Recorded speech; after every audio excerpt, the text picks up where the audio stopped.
Pokemon, welcome back new viewers and gaming bears. It is time for another new episode of the Pokemon Black and Nuzlocke, and today we're right in front of the Game Freak building because there's a super secret boss fight that I'd like to do here, but before we do that, why don't we do a quick team recap? We have Boss Up the Water Fire, the Emor, level 82, holding a charcoal with the moves Flame Charge, Brick Break, Heat Crash, and Rock Slide. We have Velvacro, the Lord of Calamity, the Excadrill, level 85, holding a Shell Bell with the moves Metal Claw, Earthquake, Swords Dance, and Rock Slide. We have Arietta the Wild, the Hydreigon, holding a Lucky Egg, level 83, with the moves Dragon Pulse, Crunch, because there's no Dark Pulse, Work Up, and Flamethrower. We have Pika Nerd, the the Gyarados, level 80, holding Leftovers, with the moves Surf, Ice Fang, Waterfall, and Dragon Dance. We have Zabid, the Seraphim of Wind, the Tornadus, level 82, with an Expert Bell, with the moves Brick Break, Dark Pulse, Psychic, and Air Slash. And finally we have Chloe Valens, the Verizon Wireless, level 79, holding a Miracle Seed with the moves Sword Dance, X Scissors, Leaf Blade, and Sacred Sword. So with that being said, I want to have Arietta in the front for a bit, because it's a certain special boss fight over here, so let us begin. Alright, here we are at the Game Freak building. You see these two NPCs over here? This was actually for the Zoro event back in 2011. Castelia City is so big that I feel dizzy. Even I can get lost. And he's just silent over here.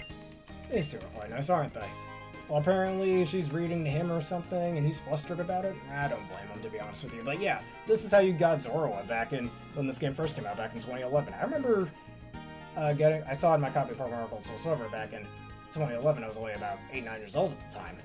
Before this game came out in the US, I remember going to GameStop with my mother and my little sister to get that old Celebi in order to trigger this event about 2 weeks later, and I actually did get this game, which was pretty cool. The only way to get Zoro, at least till later games where, aside from Black and White 2 where it's a gift, it can become a wild Pokemon as of Generation 6. Alright, with that being said, we're in Game Freak's main building, our main room, floor 22. And we can talk to the different NPCs over here, like this guy. I can tell you take the sound seriously, so here's a treat for you. What do you think about this dramatic sound? Here, he changes the sound because he's the sound designer of this. And here's this guy. I'm Snorlax. No, I'm the planner. I don't mean to butt in, but the Leftovers item is very important, isn't it? As a competitive player, I should know. But yeah, this guy over here, he's actually the guy that Snorlax happens to be based on. One of the Game Freak employees happens to be a bit fat, if you will. Which makes sense why Snorlax is fat itself. We got this person over here. I'm the graphic designer. I'm devoted all my energy to every dot. But I should put one dot here as if I'm making this part hollow. Alright, trash can over here. That trash can's empty. Beware of spoilers. What I'm working on is the ending of the game. Don't look at it here. You'll have to play it for yourself. Either he's referencing the game of Pokemon Black and White itself, or he's referencing the game's sequel, perhaps. Alright, we got this guy here. Ah, there, I'm the game director. Oh, you're working on your Pokédex? If you fill it up a lot, please let me see it. So, this guy over here, if we get all 646 Pokemon at the time of this game's release, excluding Keldeo, Genesect, and Meloetta, because they were unobtainable at the time within the game's code, you can actually get the Pokédex certificate from him for completing the Pokédex. But again, you gotta catch all 646 Pokemon, which is impossible without transferring from previous games like the Gen 4 games. But with that being said, there's one particular NPC I'd like to talk to, that being this guy over here. Oh, you've become strong. I can tell. Do you want to have a battle with me? Yes, I do. This guy right over here is very special.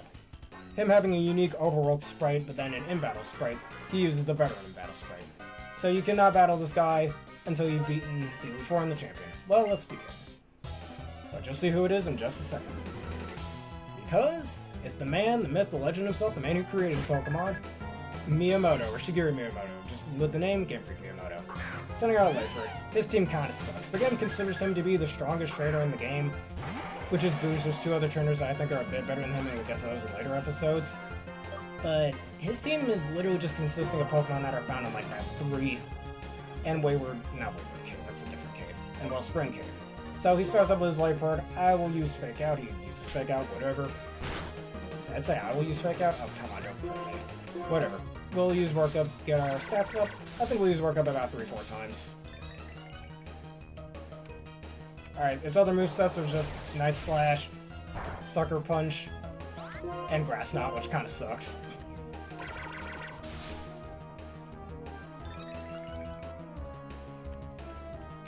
Alright, Night Slash again.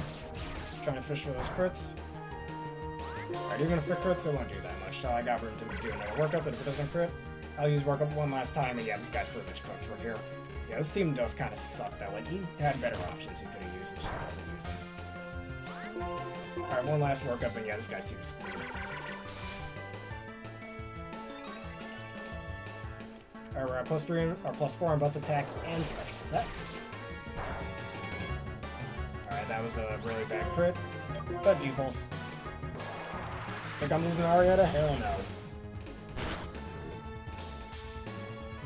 Ever holding the lucky egg for this reason too, get those levels nice and higher for a certain later boss fight that I want to do. Alright, Type Strike is the strongest Pokemon, again, found on R3, much like Purloin over here. It's really done with the call him the strongest trainer in the game, yet he has this whole routine. But you'll see what the other team members are. I remember doing this boss fight all the time back in elementary school too for extra experience points. Arietta's now level 84.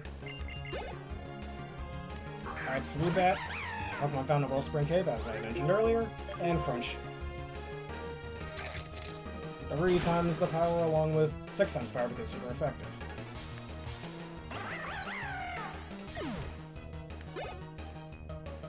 Alright, Semi-Polar. Yeah, spoiler alert, he uses the elemental monkeys, and that's kind of it.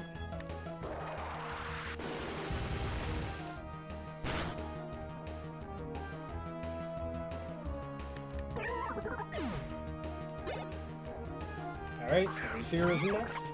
This can't really do much to me anyways. All 3 of his elemental monkeys are also holding the Tire Berries, so if they get low on HP, actually they'll have Gluttony, so if they're around 25% HP they need the berry, but because of Gluttony, they'll be at 50% HP and need the berry and raise their special attack by 1 stage.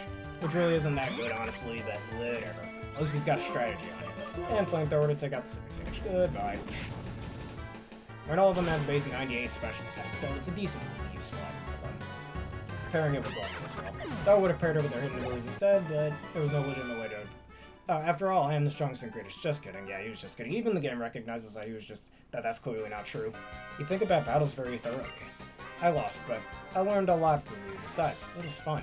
Come back again tomorrow, and from that onwards, you can battle him once a day, every day, for some extra experience points if you want. Well, let's get on out of here.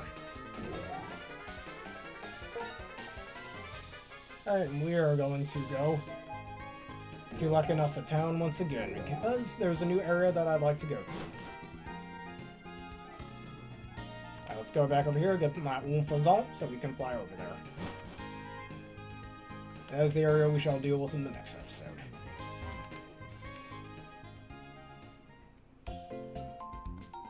Let's heal up a little.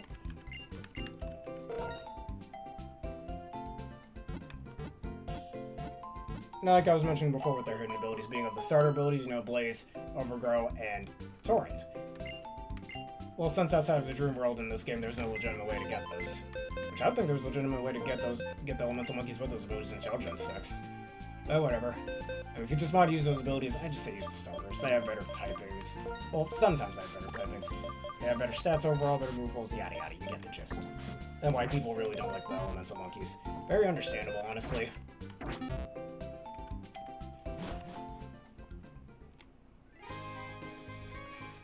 Let's get going. Didn't mean to get on the bike, but whatever. Didn't want to look at summary. I'm being dumb. Alright, let's go to Lacanasa Town.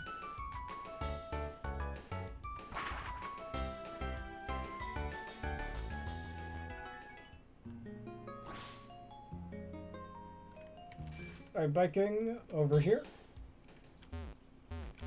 Alright, Route 13. And I did push that boulder off screen, just to make it easier to get over here. And right over here is a new area, the Giant Chasm, which I'm not going to go in here just yet. We'll save this encounter for the next episode, so this is a pretty short episode. But anyways, if y'all enjoyed this edition of the Pokemon Black Nuzlocke playthrough and you want to see more, please leave a like, comment, subscribe, and follow. Hit on the VTC and screen out on YouTube and that bell button for more. In the next episode, we'll explore the Giant Chasm and get a few new encounters as well as a certain special Pokemon that happens to be in there that I'm a little worried about trying to catch, not gonna lie. So considering this the question today, what's your favorite secret final or secret boss fight, and not just Pokemon but any RPG in particular? Let us know in the comments below, or even just any RPG. We could save that question for platformers in a later episode of some other playthrough. But anyways, consider becoming a YouTube member for $3 a month and a subscriber for $6 a month for wonderful bonuses such as an ad-free experience. Anyways, with that being said, thank you all for watching and have a berrific day.